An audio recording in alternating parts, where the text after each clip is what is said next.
Қайырлы кеш, YouTube көрермендері құрметті.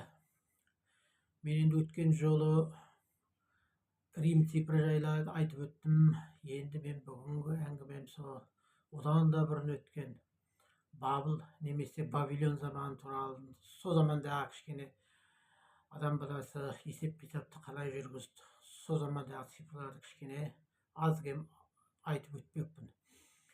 Сонымен адамдар, сонау әлгі Вавилон заманы, ол енді біздің заманымыздан да бұрын, жыл санау дәуірімізден 4000 жыл бұрын өтті деседі. Ал осы заманда адамдар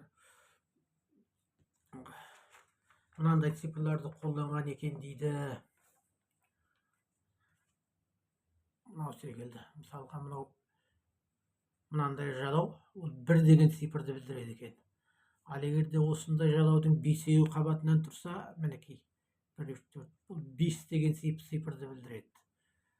Ал енді мына қисайған А тәрізді не тұр ғой, мынау қисайған А тәрізді таңба. Бұл 10 деген цифрды білдіреді екен. 10, 20, сосын 3-еуі тұр, 30 деген цифр. 30 деген цифр. Ал енді мына одан кейін мінекей көріне ме? Мінекей 1-еу, 2-еу, 3-еу, сосын мына бір не 5 баяғы мынандай флажоктан сондай 3-еу 30, 35 деп оқылады екен. Ал енді мына бір қайтадан жаңағы 5 секілді, мына бір 5, 2, 4, 5 қайтадан. Бұл не көріп тұрғаныңыздай 502 деп оқылатын көрінеді. Жоқ, 302, кешіріңіздер, 302. Яғни бұл жерде мен қателеу жазып жіберіппін. Бірінші 60 тұру керек, сосын екінші орынға 5 тұру керек, сосын плюс 2 жаңағыдай. Яғни біздерде айтамыз ғой, нені көбейтіндің орнын өзгерткеннен оның мәні өзгермейді деп. Ал бұл жүйе 60-лық жүйе болғандықтан ең бірінші 60 тұру керек екен. Содан кейін 5, содан кейін плюс 2. Сонда бұл 302 деген санды береді екен. Яғни бұл өте тым, бұны менен есеп қисап жасау өте күрделі, өте қиын екен. Бірақ сонда да ғалымдар енді осы 60-лық жүйеменен жұмыс жасады ғой енді. Ал енді сосын мына біздің мына 10-дық жүйе секілді бұларда да 10-дық, 100-дық, 1000-дық, 10 мыңдық деген секілді жүйелер болған. Бірақ нөл саны болмаған. Оған тек бос орын қалдырып, сосын специальный бір контекст арқылы ажыратқан ғой. Жаңағы мен сіз айтып отырған мына бір 302 менен мына 5 тек қана контекстке қарап ажыратқан. Ал так бірдай белгіленуі, таңбалануы бәрі дұрыс. Тек контекст керек бұл жерде. Сол тек контексттің көмегімен ғана жазулар оқылған ғой енді. Ол енді осы жер өте бір қиын болған енді. Ал содан кейін мысалға ол контекст, мысалға бір 12 деген санды алайық біздің араб цифрменен.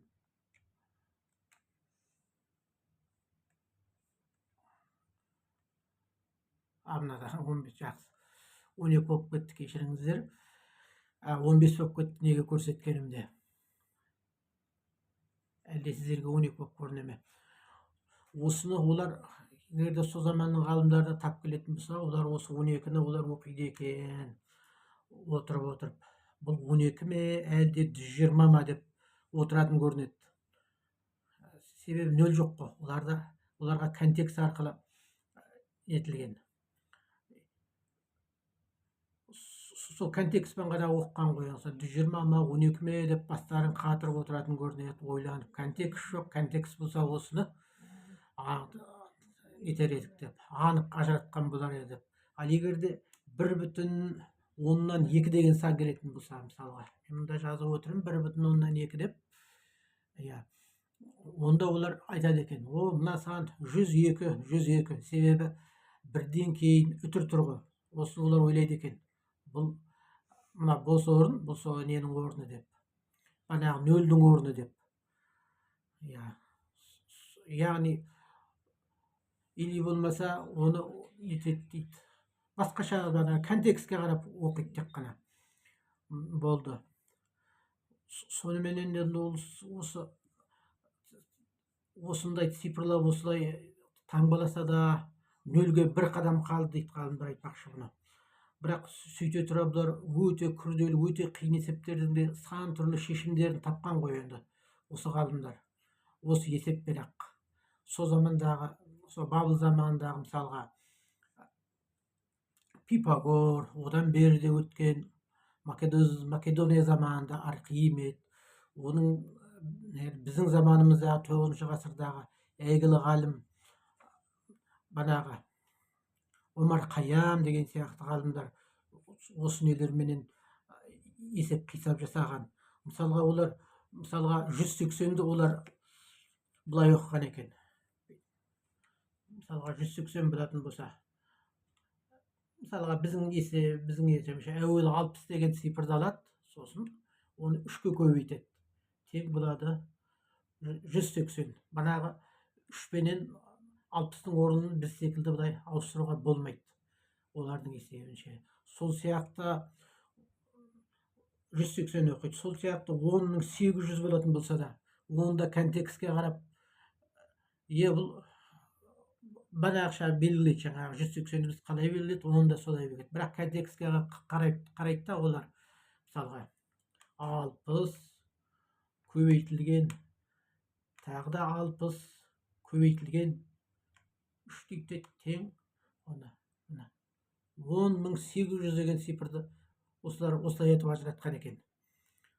Бұлар осылай сөйте тұра бұл кісілерді өте жоғарғы дәлдікпенен, банағы математикалық ойлау жүйелері өте жоғары деп есептеген екен біздің заманымыздағы ғалымдар. Бұл цифрды енді қолданды тек сол банағы біздің Орта Азияның ғалымдары, Таяу Шығыс және тағы басқа халықтар қолданған екен. Ал Европа оны мүлдем қолданған жоқ. Олар өздерінің Рим цифрыменен жүрді. Ол Рим цифрында бұндай есеп қисап, өткен жолы айтып өттім, оған ондай есеп қисапқа олардың дәрежелері, ойлау қабілеттері математикалық жете қойған жоқ. Ал осындай қиын есептерден бізге қалған, тек Бабыл заманынан қалған бізге мынау әлгі геометриялық бұрыштық өлшемдер бар ғой. Шеңбердің мысалға градусы 360-ға тең, 3 бұрыштың несі толық бүкіл бұрыштардың саны 180 градусқа тең дейміз ғой. Осылар ғана осы Бабыл заманынан бізге жеткен. Және мына сағат, өзіміз күнде көріп жүрген, 1 сағатта 60 минут, 1 минутта 60 секунд дейміз. Жаңағы градуста да, банағы 1 градуста банағы 60 минут бар, 1 минутта 60 секунд бар дейміз. Осының бәрі сол Бабыл заманынан бері қарай бізге жеткен нелер. Солардан қалған бізге мұра десек болады.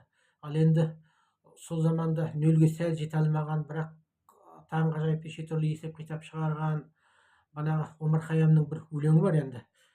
Ол кісі айтады: білемін 7 зуқалы аспан барын, жұмбағын бәрін шештім жасқанбадым. Жалғыз-ақ бір нәрсеге шамам жетпеді, ажалда қандай жұмбақ астар барын дейді.